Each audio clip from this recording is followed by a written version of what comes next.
Olá, seja muito bem-vindo e bem-vinda ao segundo episódio da segunda temporada do podcast Procurando o Quê? A ferramenta de comunicação da Escola Superior de Advocacia Pública da Associação dos Procuradores do Estado do Rio Grande do Sul. Eu sou Adriana Menezes de Simão Kuhn, procuradora do Estado e diretora-presidente da ESAPERGS.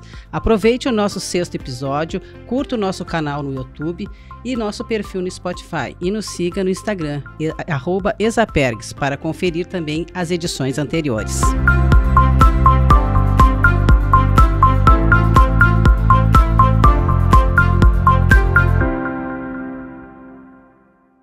O segundo episódio desta nossa segunda temporada tem por objetivo falar sobre os meios consensuais de solução de conflitos. Tema este que, inclusive, figurou como o mais votado em pesquisa promovida pela escola acerca dos assuntos que os associados gostariam de ver tratados nos eventos promovidos pela ESAPERGS.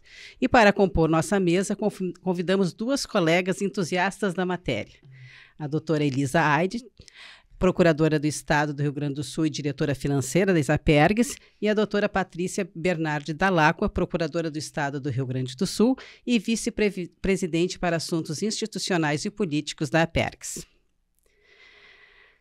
Olá, Elisa. Gostaria de agradecer sua presença e registrar que é um prazer recebê-la para essa conversa. Inclusive, sempre que participo de algum debate sobre o tema, o seu nome vem automaticamente à mente.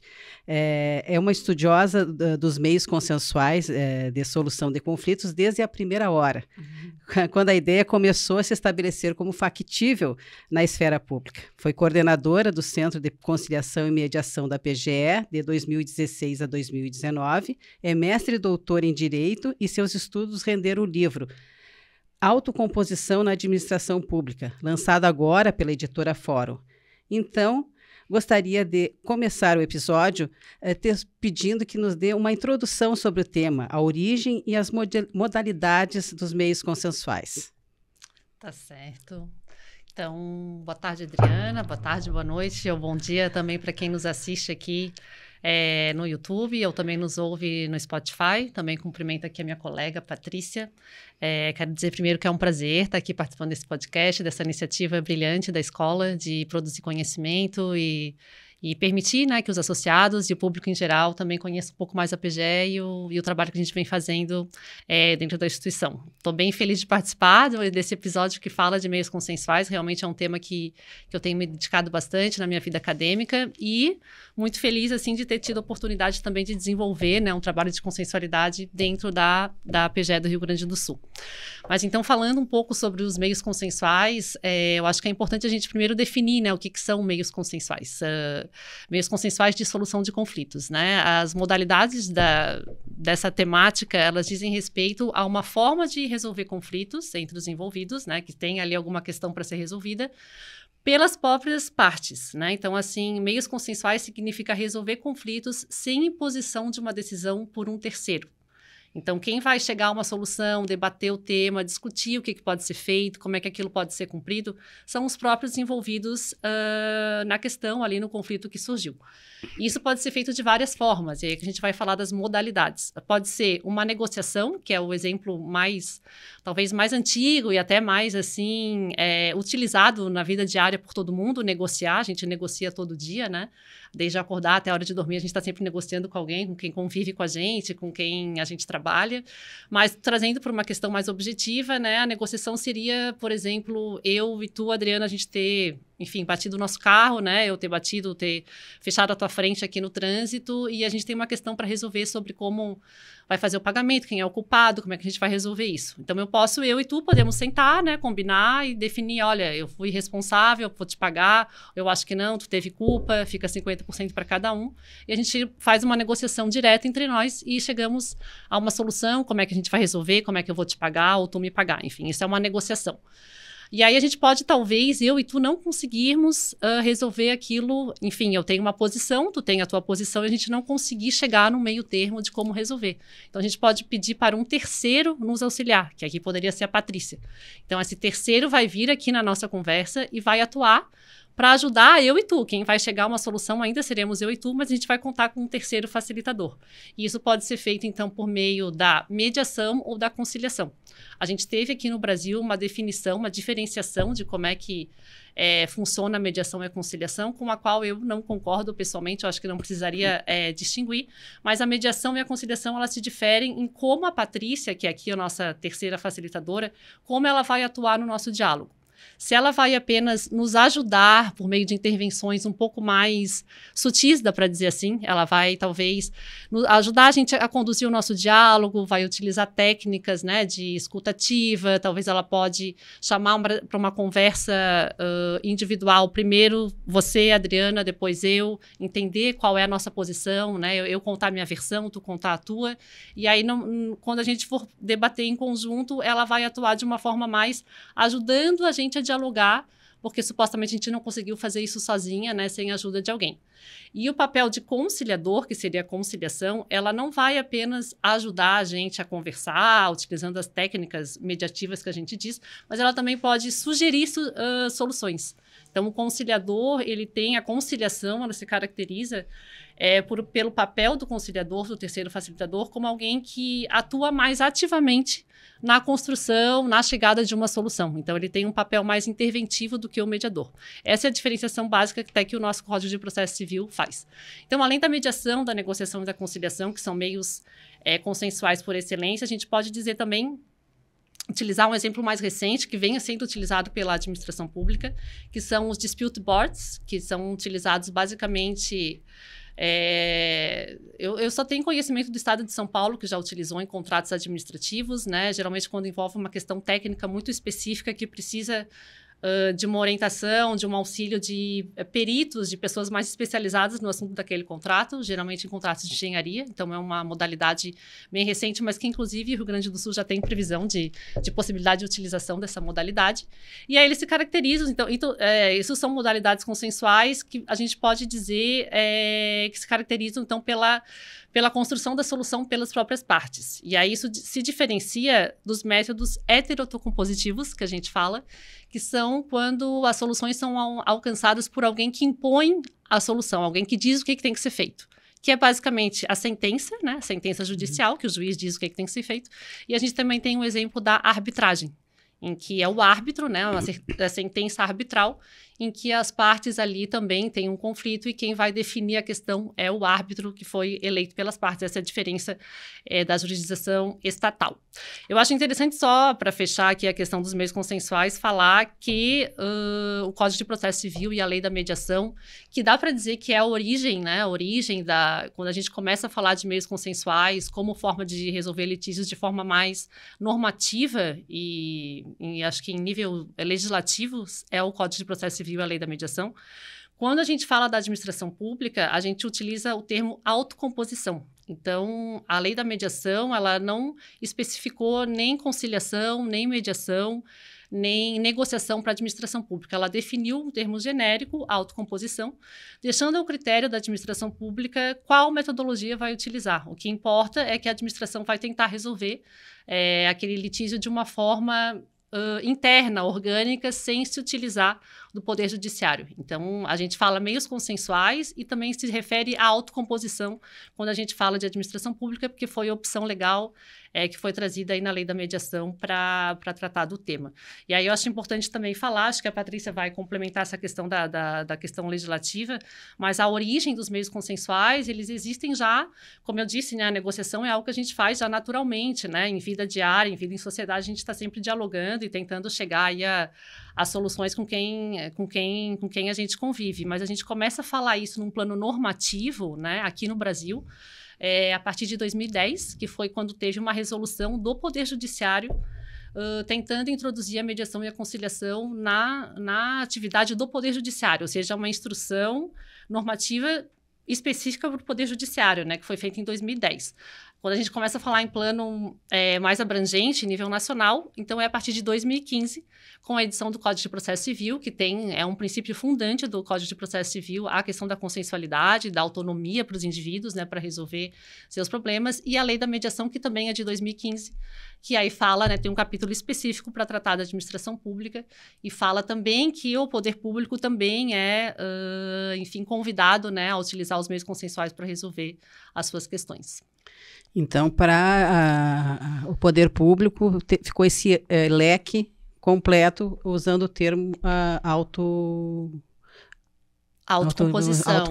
Que seria, né, resolver sem a solução heterocompositiva, que aí também exclui a arbitragem, no caso. Isso, apesar de também haver, né, uma previsão legal da arbitragem, da possibilidade da arbitragem com a administração pública, né? Então, a gente fala que a arbitragem, ela é um método heterocompositivo, porque, de fato, não é a administração que vai dar a solução, quem vai dar é o árbitro, mas ela tem um viés também de consensualidade, né? Porque a administração tem que concordar em se submeter a um procedimento arbitral, então isso geralmente já vem previsto no contrato, então já teve alguma negociação prévia para querer participar da arbitragem, e o próprio procedimento arbitral permite um diálogo. Eu sei que não é o tema aqui, né, do podcast, são meios consensuais, mas o próprio procedimento arbitral, ele permite um diálogo mais próximo entre a administração e parte contratante ali, contratada no caso, que talvez o Poder Judiciário não é tão permita. impositiva quanto o Poder Judiciário. Uhum. Então, obrigada, Elisa, muito bom, muito esclarecedor. Patrícia, bem-vinda também ao nosso podcast. Igualmente é um prazer te receber aqui. Em dezembro último, eu te ouvi numa palestra na Exapergs, num evento que nós fizemos lá, né? E assim como a Elisa, tu é uma estudiosa do tema.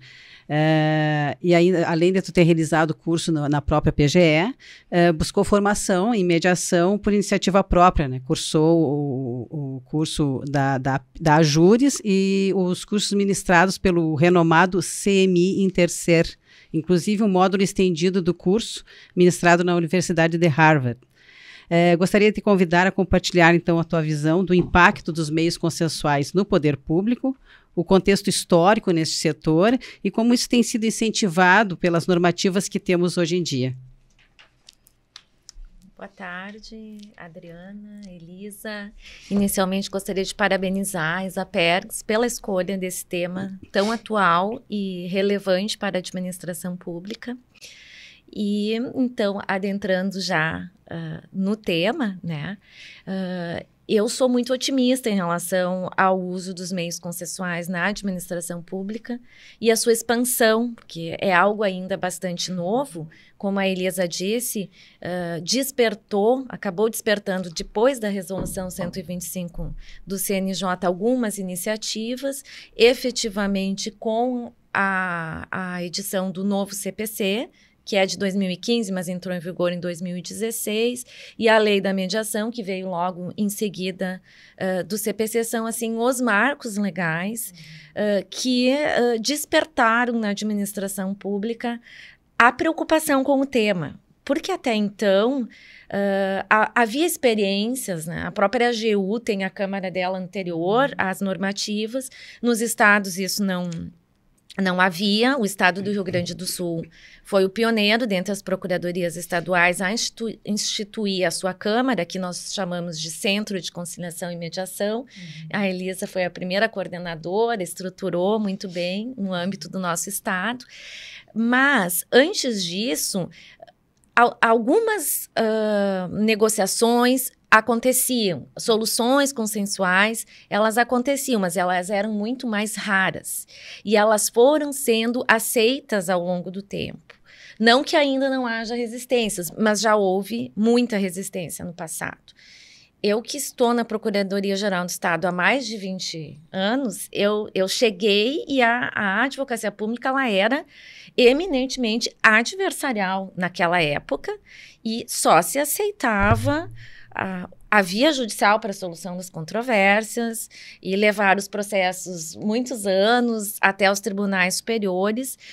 Acordos eram coisa muito rara de acontecer e não eram bem vistos, né? Então, ainda que a administração precisasse de soluções ágeis para instituir suas políticas, executar suas políticas públicas, para dar andamento a obras públicas, ou ainda que ocorressem falhas administrativas que necessitavam de reconhecimento e correção, havia uma resistência muito grande em que isso se fizesse, porque se entendia que o interesse público não permitia nenhum tipo de negociação e nenhum tipo de solução que não fosse essa arbitrada pelo Poder Judiciário.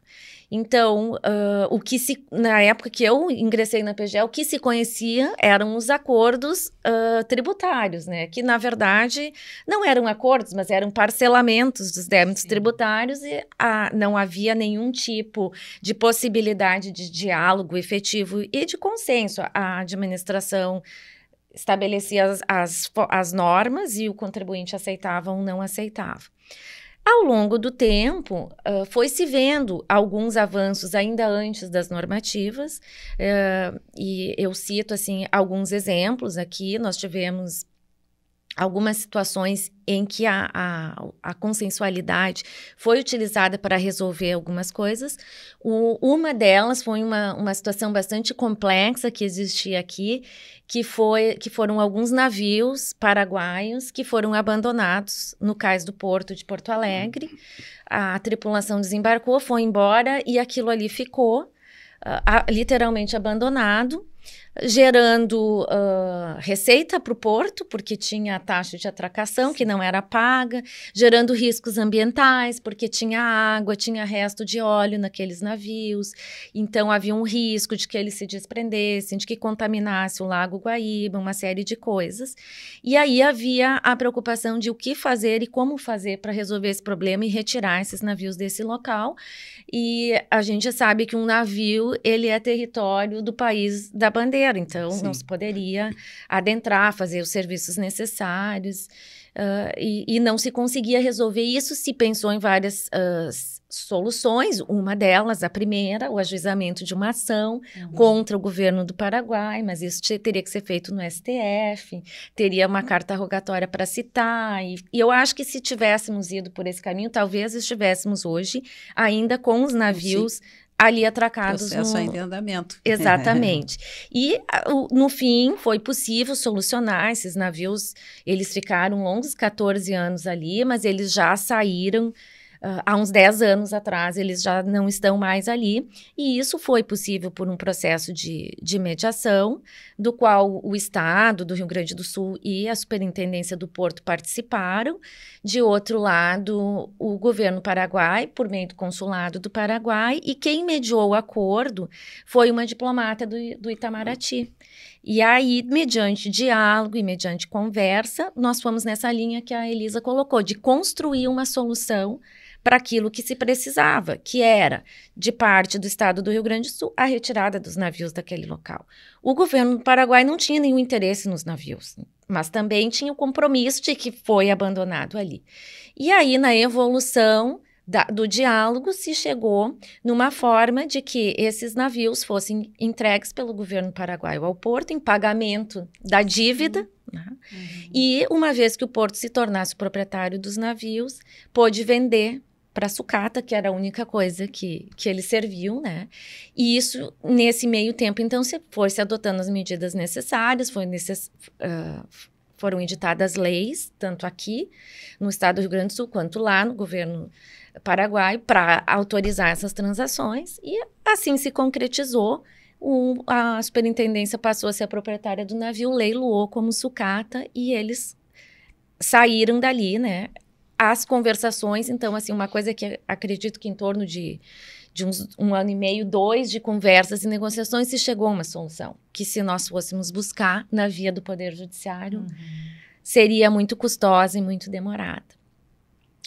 Outra iniciativa nessa linha foram as desapropriações para a ampliação da pista do aeroporto Salgado Filho, que estavam a cargo do Estado do Rio Grande do Sul, por convênio com a União e com a Infraero, e havia um pedido de que se conseguisse a emissão na posse, de em torno de 150 imóveis urbanos de uma Vila Floresta, em Porto Alegre, num espaço de tempo bastante curto. E a via tradicional que se utilizava na época, que era o ajuizamento de ações de desapropriação, muitas vezes não se conseguia essa emissão na posse, porque não eram todos os juízes que concordavam em dar a emissão na posse com o depósito inicial, depois se seguia com as discussões no processo. Então, nesse caso aí, nós fizemos uma parceria, a PGE fez uma parceria com o Sistema de Conciliação da Justiça Federal e fizemos lá no Sistema de Conciliação, mais um sistema de mutirões. E em 2 semanas de negociações, o intervalo de 4 meses, foi possível fazer a negociação com praticamente todos, em torno de 95%, e se resolver o processo num tempo muito exíguo, de uma forma muito eficaz, e atendendo os interesses tanto do poder público, que era conseguir a emissão na posse e liberar a área para as obras, quanto dos administrados. Porque a desapropriação tem uma previsão constitucional, tem um decreto que regulamenta, ninguém de nós pode se opor a uma decisão da administração de desapropriar uma área em benefício de uma obra que será em prol de toda a sociedade. Mas a indenização, diz a Constituição, deve ser prévia e deve ser justa. Então, existe uma expectativa dos desapropriados de receber o valor justo, o valor adequado, e ali, nesse caso, se tratava de imóveis residenciais. Cada terreno tinha 2, 3, às vezes 4 residências, a família inteira morando lá, pessoas idosas morando no local. Então, eles tinham uma apreensão muito grande em relação a esse processo da desapropriação, a efetiva saída, e foi possível, então, por meio do diálogo, de reuniões prévias ao mutirão, explicar para essas pessoas, né, a importância da obra, o porquê que estava ocorrendo a desapropriação, negociação de valores ocorreram, né, havia laudos de avaliação, e tudo foi verificado, engenheiros participaram junto com os procuradores dessa experiência, e foi pago o valor real para essas pessoas, e elas entenderam, compreenderam, fizeram os acordos e puderam receber de imediato o valor, comprar as novas residências em outros locais, né?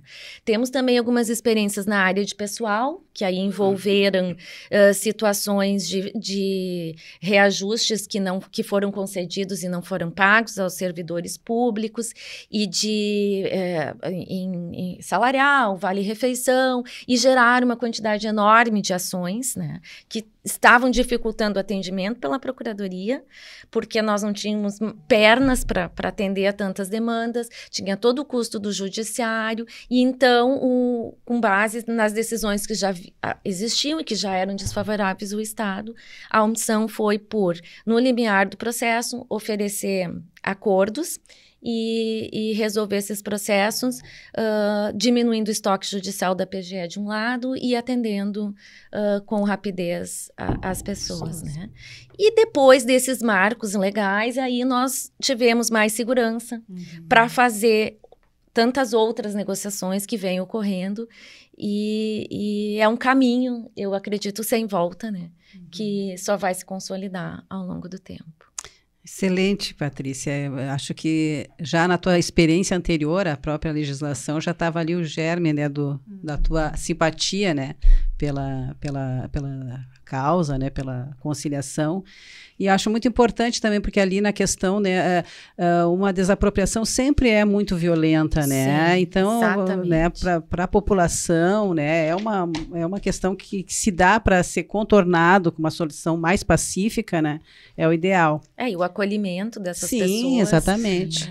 E um tratamento digno. Já que elas não podem se opor ao que está acontecendo, que elas, pelo menos, sejam ouvidas. Exatamente, ouvi-las foi muito importante. Sim, resguardar a dignidade, né, das pessoas. Então, assim a gente chega no fim do nosso primeiro bloco. Daqui a pouco estamos de volta com o Procurando o Quê?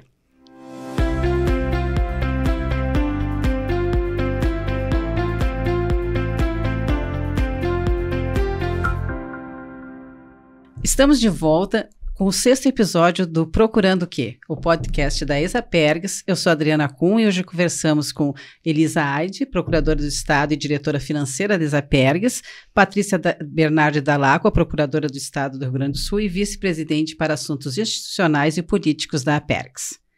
Elisa, para seguirmos no assunto, vamos tratar de ideias práticas e aplicações da consensualidade no poder público. Tá certo.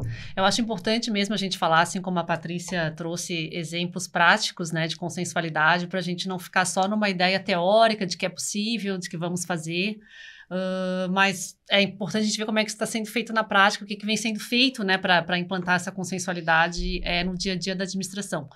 Eu acho, assim, que uma grande inovação que foi trazida pela legislação, né, tanto o CPC quanto a Lei da Mediação, foi realmente essa possibilidade de as advocacias públicas criarem um órgão específico para desenvolver a consensualidade, né, dentro da instituição, em todas as questões que envolvem o ente a que elas estão vinculadas. Pode ser tanto federal, estadual ou municipal. Então, a gente está falando aqui, né, das câmaras administrativas de prevenção e resolução de conflitos.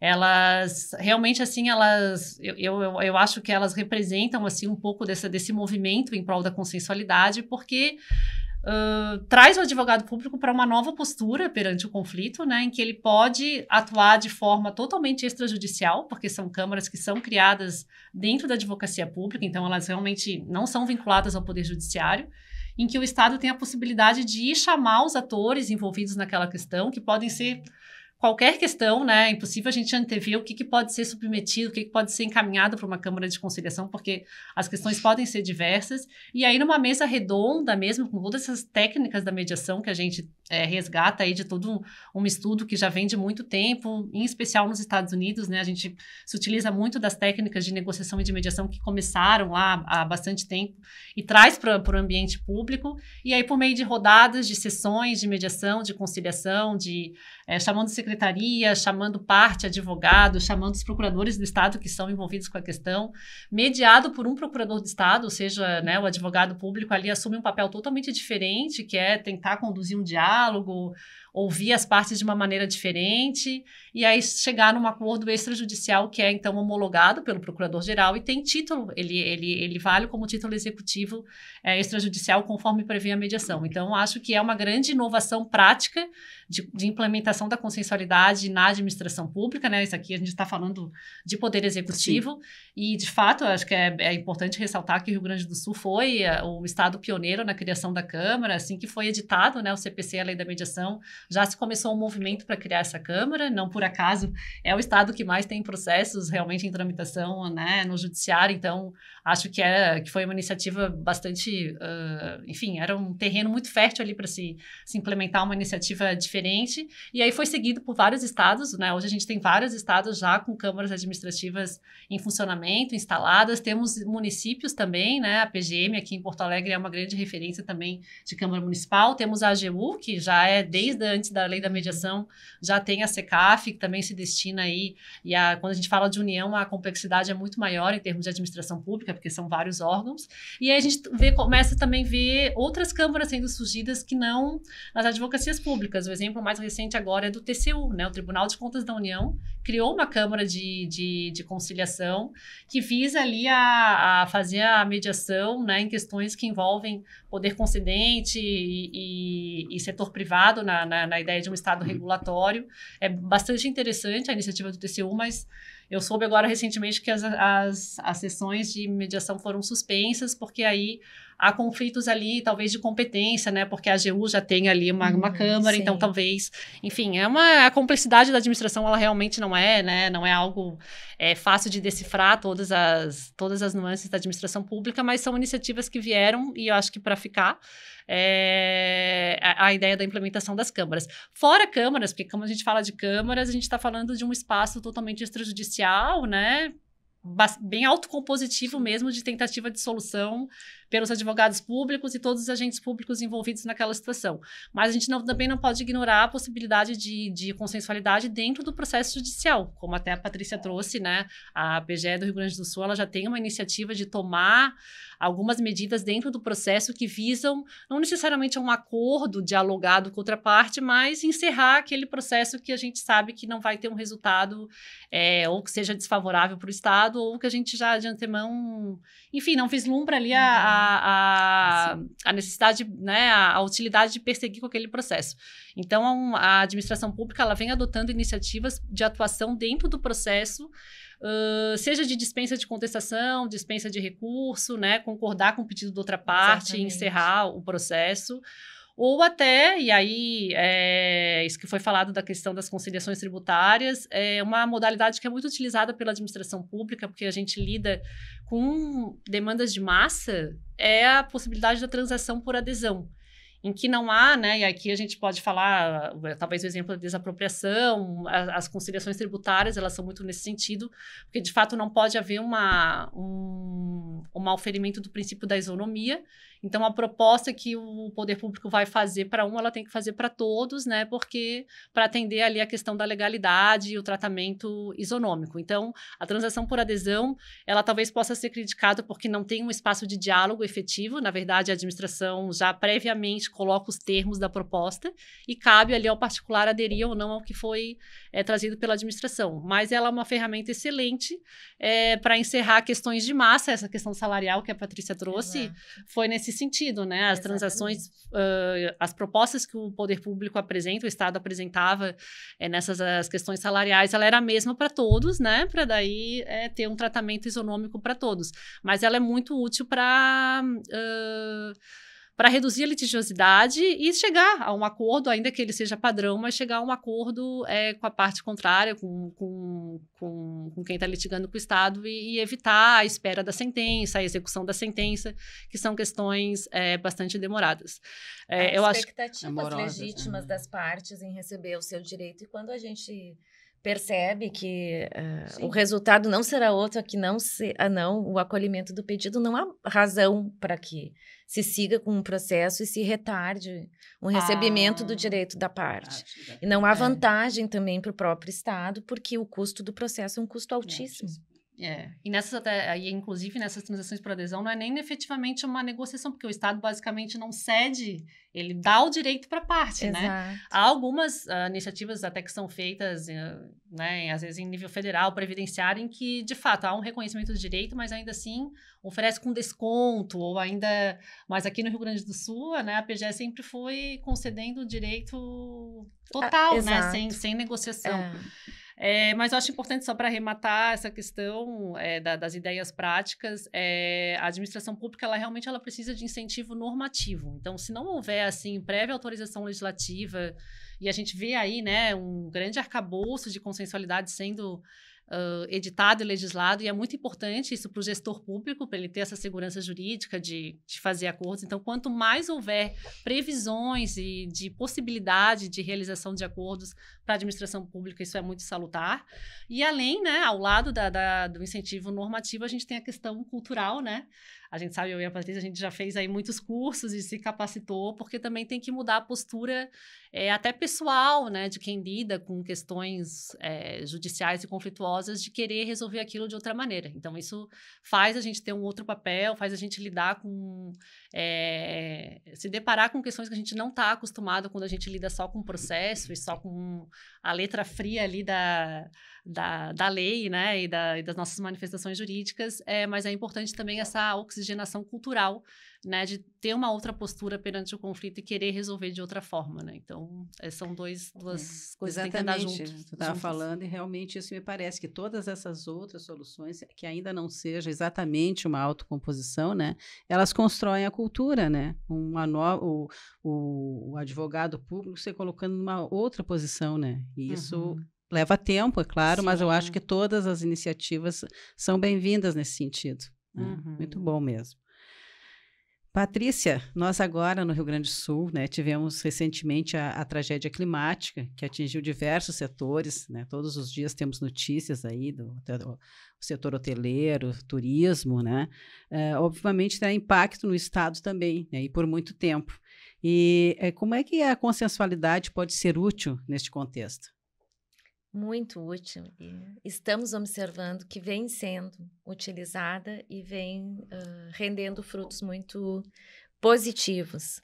Uma tragédia da magnitude que a gente teve aqui, que nunca se viu antes e que causou tamanha destruição, ela exige um empenho, né, de todas as entidades governamentais para alcançar a população, a reconstrução do Estado. No primeiro momento foi o salvamento, medidas de auxílio, medidas de ajuda. Agora nós temos muitas obras públicas a fazer, reconstrução de estradas, pontes, escolas, construção de casas. Muitas pessoas ficaram, né, sem casas. E assim, eu queria, em primeiro lugar, eu destaco uma iniciativa da PGE do Estado do Rio Grande do Sul, que buscou o diálogo com a AGU e vários outros entes federados, e disso resultou a edição, ainda meados de maio, de uma medida provisória, a medida provisória 1221, que estabeleceu um regime excepcional e extraordinário de contratações públicas, permitindo uma série de excepcionalizações na lei de licitações, justamente para permitir que as contratações fossem feitas de maneira célere.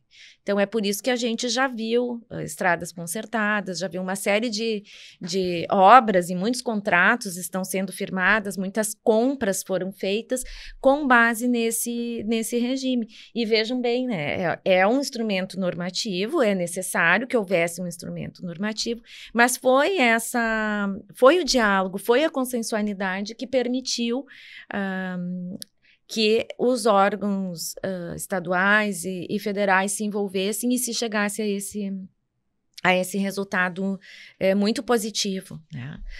Destacaria também, né, nessa linha da consensualidade, as cidades provisórias que nós temos vistos para dar um pouco mais de conforto e dignidade para as pessoas que efetivamente perderam a casa, que estão em abrigos. Então, essa é uma outra solução que veio da conversa de governos, de entidades de auxílio, de entidades privadas, né? E nós já temos 2 centros, duas dessas ditas cidades provisórias, uma em Canoas e outra em Porto Alegre, funcionando. E isso é uma coisa extremamente complexa. Nós que conhecemos a administração pública sabemos o que isso envolve, né? Desde escolher um local, fazer uma infraestrutura, como é que vai construir as casas, a própria alocação das pessoas que vão ocupar esses espaços, quais são os critérios, envolve órgãos de várias esferas. E, então, isso só está sendo possível, isso que a gente está vendo, porque está havendo diálogo, porque a consensualidade está imperando para impulsionar as coisas para frente, né? Da mesma forma, a solução que se deu para o aeroporto Salgado Filho, que foi duramente atingido, está fechado, vai custar para poder voltar a operar, mas estamos conseguindo operar com voos comerciais na base aérea de Canoas, por também, né, um grande acordo que envolveu a União, que envolveu a Fraport, a concessionária do aeroporto, que envolveu um empreendimento privado, né, que se faz check-in, restituição de bagagem num shopping center. Então, isso são, assim, exemplos de como a consensualidade ela é essencial e ela é principalmente em momentos de crise, porque se nós formos utilizar as formas tradicionais como a administração pública funciona, com toda a burocracia, com todos aqueles entraves, muitas das coisas que a gente viu acontecer não teriam sido possíveis. Então, e eu acho que isso é muito positivo, a forma como a consensualidade está sendo utilizada e vai gerar muitos frutos no futuro, e são exemplos positivos. As pessoas estão vendo, a sociedade está vendo que funciona, que dá certo, e que muitas vezes para a gente conseguir aquilo que a sociedade precisa, aquilo que é o interesse de todos, as pessoas precisam sentar à mesa e precisam, cada um, dar a sua forma de atuação e em colaboração para que se cheguem aos resultados esperados. Num momento de crise como esse, né, não se resolveria nada tão rápido se a gente fosse seguir toda a burocracia da administração pública, né? Então, obrigada, Patrícia. Agora vamos para o nosso último intervalo e em seguida voltamos com o bloco final do Procurando o Quê?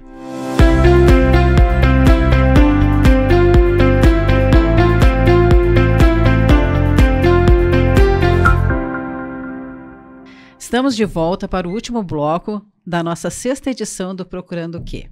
O podcast da Exapergs. Eu sou a Adriana Kuhn e hoje nossas convidadas são Elisa Berton Aide, procuradora do Estado do Rio Grande do Sul e diretora financeira da Exapergs, e Patrícia Bernardi Dall'Acqua, procuradora do Estado do Rio Grande do Sul e vice-presidente para assuntos institucionais e políticos da Apergs. Para finalizar, vamos falar do futuro, Elisa. Lhe convido para discutir as inovações e a busca pelo diálogo pelos operadores do direito. Eu acho assim que, como a Patrícia falou, a questão da consensualidade do diálogo é um caminho sem volta, né? Não imagino a gente retrocedendo nessa forma de agir do Estado, do poder público e das autoridades administrativas. Que, de fato, o direito, ele acompanha as transformações da sociedade, né? A gente sabe que o direito também vai se moldando, a cultura muda o direito muda a cultura. Mas tem um ramo do direito que realmente se amolda ao formato do Estado, é o direito administrativo, né? Então, a gente já teve, assim, um Estado que a gente pode dizer um Estado mais autoritário, né, em que havia mais aquela ideia de comando-controle, de atos unilaterais, em que a autoridade administrativa, basicamente, né, a forma de agir da administração eram os atos unilaterais, que não cabia discussão ao administrado, ao cidadão. Se quisesse discutir, teria que levar a questão para o Poder Judiciário. E a teoria do direito administrativo, ela encampava realmente essa forma de agir do Estado, né, trazendo todas aqueles nossas, né, a gente falou axiomas, né, como fala o Celso Antônio, que a gente foi formado, inclusive, nessa teoria, né, da supremacia, né, do interesse público, e a gente tentar definir isso em termos práticos é muito difícil, né, o que seria essa indisponibilidade, o que seria a supremacia do interesse público, quando o interesse público é o interesse da coletividade, né, cabendo ali ao poder público defender, né, e sustentar esse interesse na sua atuação. Então, isso fez com que, de fato, o diálogo com a sociedade ficasse bastante truncado, né, porque havia ali talvez uma ideia de impossibilidade de negociação, né, o interesse público é indisponível, é supremo, então como é que a gente vai negociar? Mas isso, né, como a Patrícia trouxe também, a gente foi vendo que o Estado, ele passou por uma mudança também de atuação. O Estado, ele está cada vez mais, essa questão, né, que foi trazida aqui da enchente, ele cada vez mais, ele precisa da sociedade para cumprir o seu papel, né? A gente passou por um Estado da autoridade para um Estado contratualizado, um Estado agora que ele é muito mais regulador de toda a concessão que ele já fez para a iniciativa privada de execução das próprias políticas públicas, né? Sim. O Estado, só ele não tem capacidade, estrutura e nem sustentabilidade econômica para atuar sem o auxílio do setor privado. Então, isso coloca o Estado numa posição de diálogo que, né, por isso que eu digo que isso não tem retorno, porque a forma de agir do Estado ela é em parceria com a sociedade, com a iniciativa privada. Então, a gente vê muitos contratos sendo firmados pelo poder público, né, e o contrato em si, ele é um modo dialógico de agir, né, não pode só a administração impor a sua vontade, ela tem que levar em conta a situação de quem está contratando com o poder público para cumprir aquele seu objeto. Então, eu acho que a gente passa por uma transformação em que o diálogo ele vai ser cada vez mais presente. Né, que nós não vamos ter autoridades administrativas encasteladas no seu gabinete dizendo o que tem que ser feito, ele tem que ir a campo, entender o problema, entender a sociedade e agir de uma forma, até porque a sociedade não aceita mais, né? Também tem isso. A gente está numa era de informação, de acesso à informação de forma muito diluída, temos internet, né, sociedade digital, então o modo de interagir entre setor público e privado, ele demanda o diálogo, a sociedade demanda mais esclarecimentos. Então, eu acho muito válido que a advocacia pública esteja conseguindo acompanhar, né, esse movimento. Eu acho que a gente pode dizer que nós aqui, enquanto procuradores do Estado do Rio Grande do Sul, a gente está acompanhando esse movimento de né, interagir mais com a sociedade de uma forma mais direta, não se utilizar somente do processo judicial, ter iniciativas em que a gente consegue conversar mais, né, com quem lida com a administração aqui do Rio Grande do Sul. E, enfim, vejo com olhos bastante positivos aí essa essa continuidade da consensualidade. Muito bem, excelente. Então, Patrícia, também lhe convido a fazer suas considerações finais e como a colaboração entre as partes é essencial para contemplar soluções mais justas. Bem, doutora Adriana, inicialmente eu gostaria de novamente agradecer o convite da Exapergs para participar desse podcast, a sua gentil condução. E indo para a minha mensagem final, eu tenho a dizer que acredito que vamos continuar trilhando esse caminho da consensualidade. No âmbito da administração pública, o caminho é o fortalecimento das câmaras, né, de conciliação e mediação, a qualificação dos advogados públicos para que bem utilizem essas formas consensuais, para que consigam, no seu dia a dia de trabalho, identificar as situações em que a consensualidade é positiva, pode ser aplicada de uma forma eficaz, porque não é a solução, né, de todos os problemas, não é sempre que se utiliza essa forma, a via do Poder Judiciário, ela ainda precisa ser utilizada em muitas situações, mas o importante é que saibamos, né, identificar aquelas situações em que a consensualidade vai nos levar a uma melhor solução, de uma forma mais eficaz, atingindo aquilo que se quer, ao fim e ao cabo, que é o atendimento do interesse da coletividade como um todo. Né? E acho importante também que se busque nos próprios operadores do direito como um todo a conscientização de que essa forma de advocacia colaborativa ela é melhor para todos, porque ainda existe uma resistência muito grande dentre os operadores do direito como um todo à utilização dessas formas, porque a cultura em que a grande maioria dos advogados se formou foi a cultura adversarial, estudou para entrar com processo, para brigar e para brigar até o fim. E de um tempo para cá, né, com essa política do Poder Judiciário, inicialmente das soluções consensuadas, com as normativas legais que vieram vindo, isso começa a ser debatido. A partir de então que as faculdades de direito passaram a ter cadeiras de direito consensual, até então não se tinha, mas eu acredito assim que estamos indo bem, né? E que muito temos a avançar e a ter resultados positivos com a aplicação da consensualidade na administração pública. Muito bem. Talvez a gente passe a pensar que não precisa ser um ganhador, né?